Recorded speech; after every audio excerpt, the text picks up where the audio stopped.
Assalamualaikum warahmatullahi wabarakatuh. Perkenalkan, saya Britania Ranurinjani dengan NIM 44452500092 dari kelas 2D. Pada video kali ini saya akan menjelaskan tutorial regresi dan korelasi dengan menggunakan RStudio. Yang pertama-tama kita buka dulu data kita di Excel. Nah, di Excel ini saya sudah memiliki data harga udang dan permintaan udangnya. Setelah itu, kalian copy dulu data ini dengan cara klik CTRL-A, lalu Ctrl C. Kalau misalnya sudah, kalian input datanya di sini. Nanti hasilnya akan seperti ini, nanti kelihatan harga udang, permintaan udang. Nah, setelah itu kita masuk ke sintaksnya. Sintaks yang pertama itu kalian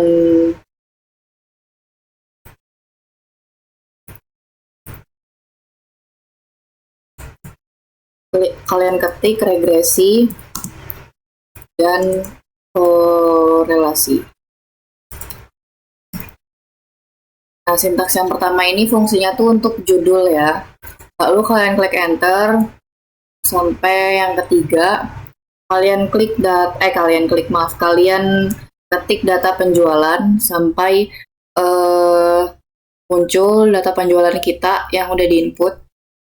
Klik aja, lalu sama dengan read di line, klik yang paling atas, lalu tanda kutip 2, clipboard.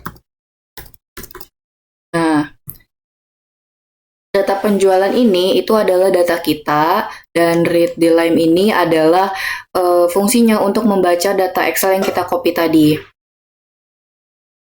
Lalu setelah itu kita ketik lagi data penjualan, lalu klik di bawahnya data penjualan ini sama dengan data frame. Kita klik di sini, ini klik data frame, lalu tulis lagi data penjualan. Nah, data frame ini fungsinya itu dari hasil data Excel yang kita buat itu, kita membuat data frame di mana nanti tuh kayak dibagi gitu, permintaan ikannya itu dipisah sama harga ikannya, jadi untuk memisahkan gitu loh. Lalu klik lagi, kita klik Y sama dengan data penjualan, lalu dolar, kita klik yang permintaan udang dulu. Setelah itu enter, X sama dengan data penjualan, dolar lagi, lalu sekarang gantian yang harga udang. Nah, di sini sintaks yang Y, data penjualan, dolar, permintaan udang, itu Y-nya itu ada data penjualan kita. Ini tuh fungsinya untuk mengambil data bagian permintaan udangnya, sedangkan kalau X itu untuk mengambil data bagian harga udangnya. Lalu regresi, kita terus sama dengan LM Y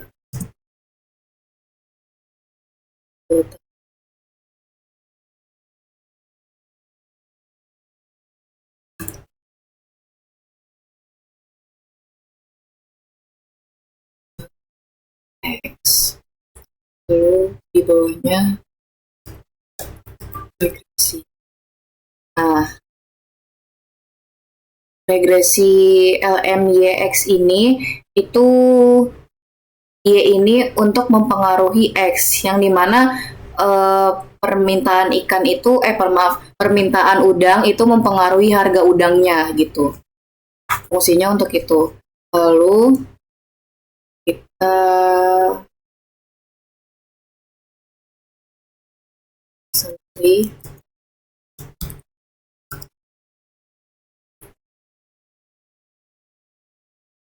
regresi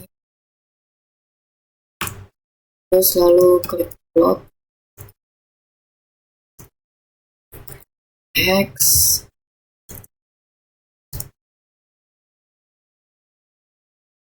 x,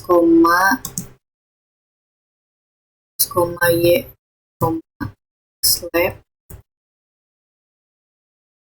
dan harga udang.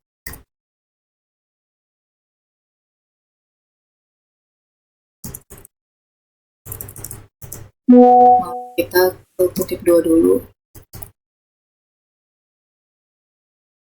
Dan terus lab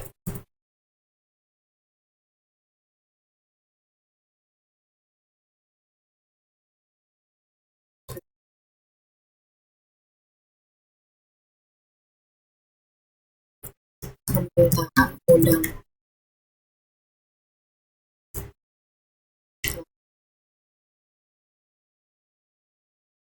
Lalu klik apply, terus regresi.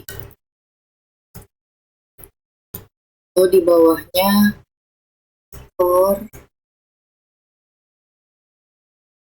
x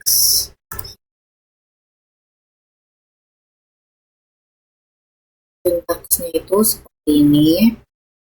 Untuk summary itu fungsinya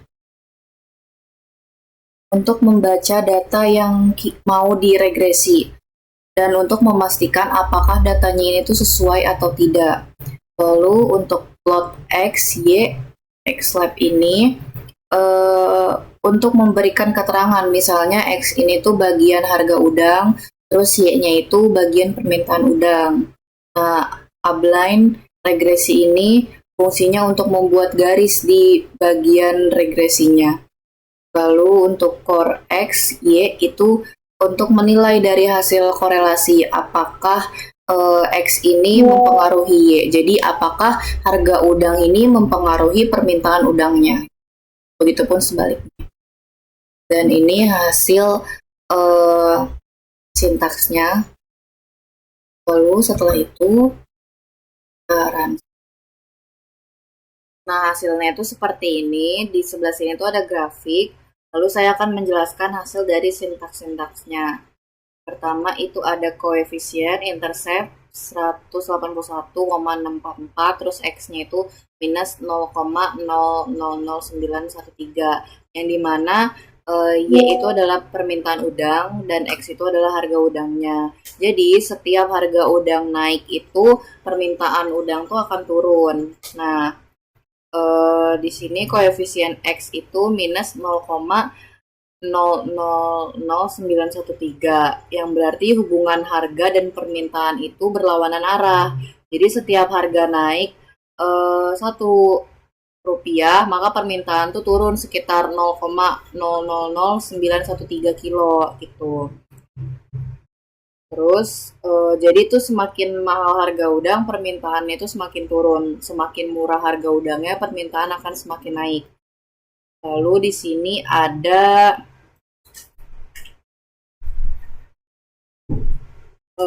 intercept 8,395 dan X-nya itu 7,481. Ini tuh menunjukkan tingkat kesalahan estimasi koefisiennya, yang artinya tuh semakin kecil nilainya, semakin bagus dan semakin stabil model regresinya. Lalu ada t-value-nya, ini yang intercept itu 216,4, yang X-nya itu minus 122,0. Nah, semakin nilai T ini tuh dipakai buat menguji apakah variabel tersebut tuh berpengaruh atau tidak. Semakin besar nilai T value ini, semakin kuat pengaruh variabel tersebut. Nah, karena nilainya ini sangat besar, maka berarti harga udangnya itu benar-benar dipengaruhi sama permintaan udangnya itu. Lalu di sini ada p-value, karena di sini tuh sangat kecil, kurang dari 0,05, jadi H0-nya itu ditolak, yang artinya harga udang ini tuh berpengaruh signifikan terhadap permintaan udang. Lalu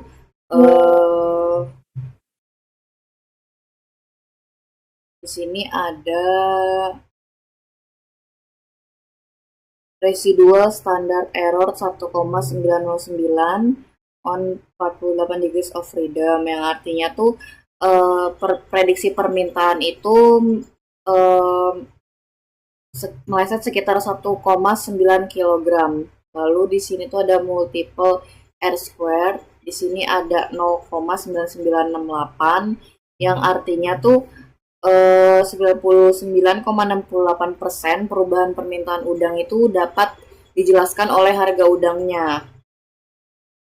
Jadi kayak 100% itu dikurang 99,68% itu hasilnya kan 0,32%. Nah, faktor-faktor perubahan permintaan udangnya ini tuh dipengaruhi oleh kayak kualitas udang, musim, pendapatan konsumen, stok, dan lain-lain. Lalu ada F statistik di sini ada 1,489 E plus 04. Nah, F statistik ini digunakan untuk melihat apakah model regresi secara keseluruhan itu layak digunakan atau tidak. Terus di sini ada core XY minus 1 minus 0,9983923. Nah, nilainya itu mendekati minus 1, yang artinya hubungan harga dan permintaan itu sangat kuat dan negatif. Dan ini adalah gambarnya. Di sini tuh terlihat di data ini tuh terlihat yang paling murah itu tuh 45.000. 45.000 itu anggaplah di sebelah sini itu ada 143 per kilogram permintaan udang, yang artinya di paling puncak sini. Lalu semakin besar nilai harga udangnya, semakin besar itu yang paling besar ada 167.500, permintaan udangnya itu hanya 31 kg. Gitu. Jadi dapat disimpulkan bahwa semakin tinggi harga udangnya, semakin tinggi harga nilai jual udangnya, maka semakin turun permintaan udang tersebut. Gitu. Begitupun sebaliknya. Mungkin sekian dari saya. Mohon maaf bila ada kekurangan. Wassalamualaikum warahmatullahi wabarakatuh.